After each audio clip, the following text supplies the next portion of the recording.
Hi all, welcome to digital வாத்தி. இன்னைக்கு வீடியோவில் நம்ம டிசைனுக்கு தேவையான ஒரு சில பேசிக் டூல்ஸ்லாம் என்னன்னு பார்க்க போகிறோம். அப்போதான் அப்கமிங் வீடியோஸில் டிசைன்ஸ் பார்க்கும்போது உங்களுக்கு கொஞ்சம் ஈஸியாக புரியும். அதுக்கு முன்னாடி நம்ம சேனலை இப்போதான் ஃபர்ஸ்ட் டைம் பார்க்குறீங்கன்னா சப்ஸ்கிரைப் பண்ணிக்கோங்க. வாங்க வீடியோக்குள்ளே போகலாம்.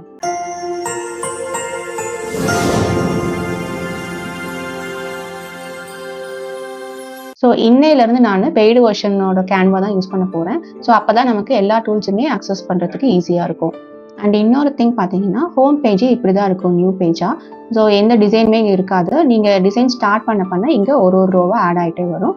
நீங்கள் ஃபோல்டர்ஸ் ஆட் பண்ணாலுமே இங்கே ஃபோல்டர்ஸ் க்ரியேட் ஆகும். ஸோ இப்படி தான் இருக்கும் ஹோம் பேஜ் பிளாங்காக. இப்போ நம்ம க்ரியேட்டில் போயிட்டு ஒரு நியூ டிசைன் ஷீட்டை ஓப்பன் பண்ணிக்கலாம். இப்போ டெம்ப்ளேட்ஸில் போயிட்டு ஏதாவது ஒரு ஃப்ரீ டெம்ப்ளேட்டை நம்ம இந்த ஷீட்டில் அப்லோட் பண்ணிக்கலாம். நம்ம இந்த டிசைனை இப்போ பேஸாக வச்சு இதில் யூஸ் பண்ணியிருக்க டூல்ஸ்லாம் நம்ம பார்க்கலாம். இப்போ இங்கே பாயிண்டர் வைக்கும் போது பாருங்கள், விஆர் ஹையரிங் வந்து செலக்ட் ஆயிருக்கு. ஸோ இது ஒரு டெக்ஸ்ட் டூலு. டெக்ஸ்ட் பாக்ஸை சூஸ் பண்ணி அதில் டைப் பண்ணியிருக்கிறது தான் இந்த டெக்ஸ்ட் விஆர் ஹையரிங். இப்படி கிளிக் பண்ணும்போது இங்கே மேலே பார்த்தீங்கன்னா ஃபாண்ட்டோட ஸ்டைலு அண்ட் ஃபாண்ட்டோட சைஸ் இங்கே அப்பியர் ஆகும். ஸோ இது எல்லாமே நம்ம அட்ஜஸ்ட் பண்ணிக்கலாம். இந்த ஸ்டைலில் இருக்குது. ஸோ உங்களுக்கு இப்போ வேறு வேணும் அப்படின்னா இதை கிளிக் பண்ணிக்கலாம்.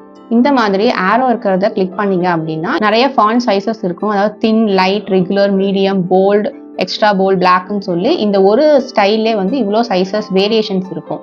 இப்போ இதில் லைட்டில் செலக்ட் ஆயிருக்கு. ஸோ நான் இப்போ வந்து டிஃப்ரென்ஸ் காட்டணும் அப்படின்னா இதை காப்பி பண்ணிக்கிறேன். இப்போ அது வந்து லைட்டில் இருக்குது. ஸோ செகண்ட் பேஜில் வந்து நம்ம ஹெவிக்கு இல்லை போல்டுக்கு மாற்றி பார்ப்போம். ஸோ எக்ஸ்ட்ரா போல்டு கொடுத்தீங்கன்னா பார்த்தீங்கன்னா இப்படி இருக்கும். ஸோ இது வந்து ஒரு டெக்னிக்கல் மேட்டர் தான். அதாவது நம்ம எக்ஸ்ட்ரா போல்டு கொடுத்தோன்னா விஆருங்கிறதும் ஹைலைட்டடாக தெரியுது, ஹையரிங்கும் ஹைலைட்டடாக தெரியுது. ஸோ அந்த மாதிரி நம்ம எப்பயுமே வந்து டெக்ஸ்ட்டை சூஸ் பண்ணக்கூடாது. நமக்கு எதை வந்து ஃபோக்கஸ் பண்ணணும் ஆடியன்ஸுங்கிறத நீங்கள் தான் டிசைட் பண்ணணும். இப்போ நான் லைட்டில் வச்சோம் அப்படின்னா ஹையரிங் வந்து டிஃப்ரெண்ட்டாக இருக்குது விஆரை விட. ஸோ ஹையரிங்னு பார்த்தோன்னே அவங்களுக்கு தெரியும். இப்போ ரெகுலர் வச்சிங்கன்னா ஓரளவுக்கு பரவாயில்ல, பட் லைட் வந்து பெட்டர்னு நினைக்கிறேன். ஸோ இந்த மாதிரி தான் டெக்ஸ்ட் சூஸிங் வந்து ரொம்ப அக்யூரேட்டாக இருக்கணும்.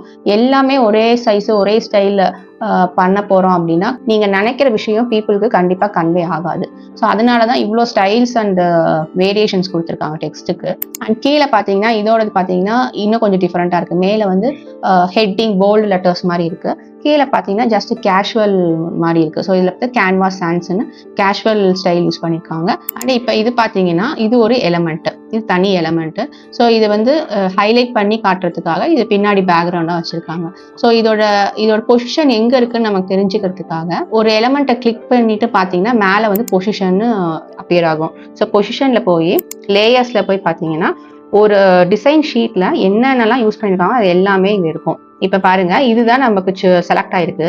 சப்போஸ் இந்த இதை வந்து நான் இந்த பேஸுக்கு கீழே கொண்டு போய் விட்டுட்டேன் அப்படின்னா உங்களுக்கு அது தெரியாது, இங்கே விசிபிள் ஆகாது.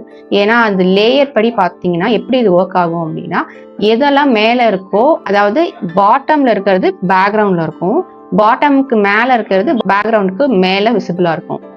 இப்போ இதை எடுத்து இப்படி வச்சுட்டேன்னா விசிபிளாக இருக்கும், இதை எடுத்து கீழே வச்சுட்டா விசிபிளாக ஆகாது. ஸோ இதுதான் கான்செப்ட். இப்போ இந்த ஒயிட் ஷீட்டை எடுத்துகிட்டு போய் நான் பேக்ரவுண்ட் பின்னாடி வச்சுட்டேன்னா அது ஒயிட் ஷீட் தெரியாது. இப்போ அதுவே நான் முன்னாடி வச்சேன்னா ஒயிட் ஷீட்டு தெரியும். ஸோ இதுதான் வந்து லேயரோட பர்பஸு. இப்போ விஆருங்கிறது வந்து இப்போ நான் ஃபஸ்ட்டு இதில் வச்சாலுமே எந்த ஒரு சேஞ்சும் வரப்போதில்லை. ஏன்னா விஆர் வந்து எல்லாமே மேலே தான் இருக்குது, காப்பி ரைட்டரும் மேலே தான் இருக்குது, சோஷியல் மீடியா மேனேஜரும் மேலே தான் இருக்குது. ஸோ அதில் எந்த டிஃப்ரென்ஸும் வராது. ஆனால் இந்த டெக்ஸ்ட் எல்லாத்தையுமே இந்த ஒயிட் பேக்ரவுண்டுக்கு பின் கீழே வச்சுட்டேன் அப்படின்னா விசிபிளாக இருக்காது. ஏன்னா அது ஒயிட் பேக்ரவுண்ட் மேலே தான் அந்த எல்லா டெக்ஸ்டும் இருக்குது. இப்போ பாருங்க, ஹையரிங்கை தூக்கிட்டு போய் நான் ஒயிட் பேக்ரவுண்ட் கீழே வச்சுட்டேன் அப்படின்னா ஹையரிங் அங்கே தெரியாது. அதுவே இப்போ ஷீட்டை கீழே எடுத்துட்டு வந்துட்டேன் டெக்ஸ்ட்டுக்கு அப்படின்னா உங்களுக்கு இப்போ பார்த்தீங்கன்னா உங்களுக்கு ஹையரிங் விசிபிளாக இருக்கும். இது லேயர்ஸோட கான்செப்ட். ஓகேவா, புரிஞ்சுக்கும்னு நினைக்கிறேன் உங்களுக்கு. ஸோ இன்னைக்கு வீடியோவில் பேசிக்ஸாக என்னென்ன டிசைன் பண்ணும்போது தெரிஞ்சிருக்கணுங்கிறத பார்த்தோம். பேக்ரவுண்ட் எப்படி ரிமூவ் பண்ணணும், பேக்ரவுண்ட் எப்படி எக்ஸ்பேண்ட் பண்ணணும் அப்படிங்கிற இந்த மாதிரி சில பேசிக்ஸ் விஷயம் எல்லாமே நம்ம பார்ட் 2 நெக்ஸ்ட் வீடியோவில் பார்க்கலாம். உங்களுக்கு ஏதாவது டவுட் இருந்துச்சுன்னா கமெண்ட் செக்ஷனில் கமெண்ட் பண்ணுங்க. தேங்க்யூ.